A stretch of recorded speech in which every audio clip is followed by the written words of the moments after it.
Hey guys, so I was gonna wear a pocket square in today's video, but I can't really get these things to work, so whatever. I thought that would fly further away.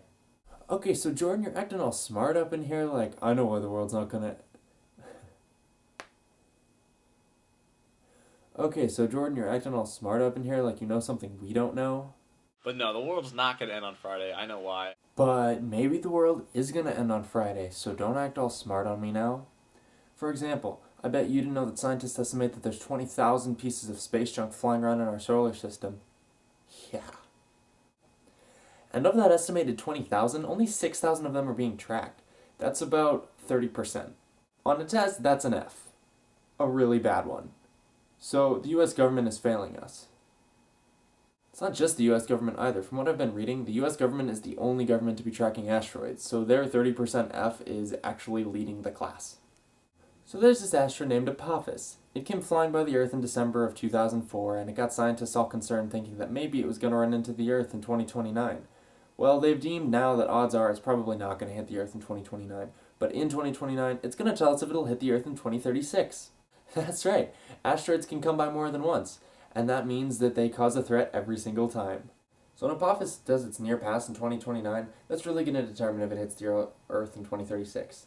See, there's this little thing called a gravitational keyhole. It's only about a half-mile wide out in space, but if Apophis goes through it, it's going to hit the Earth on April 13th, 2036. Now, fun fact, Apophis's diameter is 885 feet. That doesn't sound that scary, but when you consider that it's moving at almost 70,000 miles an hour, that crashing into the Earth could have huge consequences. I keep, looking out my window, expecting it to come crashing into the Earth right now, and there to be, fire and destruction everywhere. Another fun fact, it was named after the ancient Egyptian god of chaos and darkness. Foreshadowing? Jordan, this'll hit close to home for you and me. Apophis was actually discovered at Kitt Peak.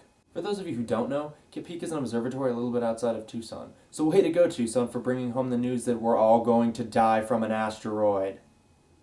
Now I know what you're saying. Scientists have said that the odds of Apophis passing through this gravitational keyhole are really small. Okay, I'll give you that. But there are still 7 known things in our solar system that have a higher rating on the Palermo Technical Impact Hazard Scale. I'm saying that 5 times fast. Palermo Technical, I can't do it. Now there's a lot that goes into the scale. There's a lot of math and science that I don't have time to explain, mostly because I don't understand it myself. But suffice to say that it tells us how likely things are to crash into us.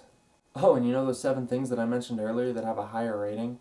Apparently they haven't been observed in a while. Way to go, NASA. Actually, NASA doesn't exist anymore. Way to go, US government, for destroying NASA so they can't take care of us. I don't know, man. I recognize that the possibility of, an asteroid crashing into us on Friday is really, really slim. There's plenty of other ways that we could go, too. There's a video by the Brothers Wynn on their channel, What You Ought to Know. I've mentioned them before. That talks all about this. I'll put the link in the description below. You all should go watch that. It's a really funny and a really awesome video. I did really enjoy your video, though, Jordan, and yours last week, Eric. And Eric, even if the world is destroyed on Friday, that's no excuse. You still have to make a video. So wait, if the world's supposed to end on Friday, and the second punishment option that I would get would be on Monday, it means that I wouldn't actually get that second punishment option, and I wouldn't have to choose between the two. So why am I even doing this episode? This is so pointless.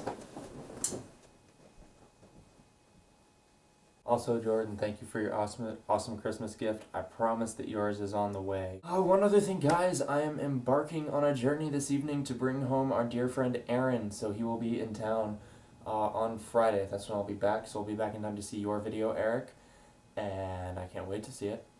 So if you guys are okay with this, I think next week's video is going to be kind of a mix-up montage of all the different video that I take while I'm going on this trip.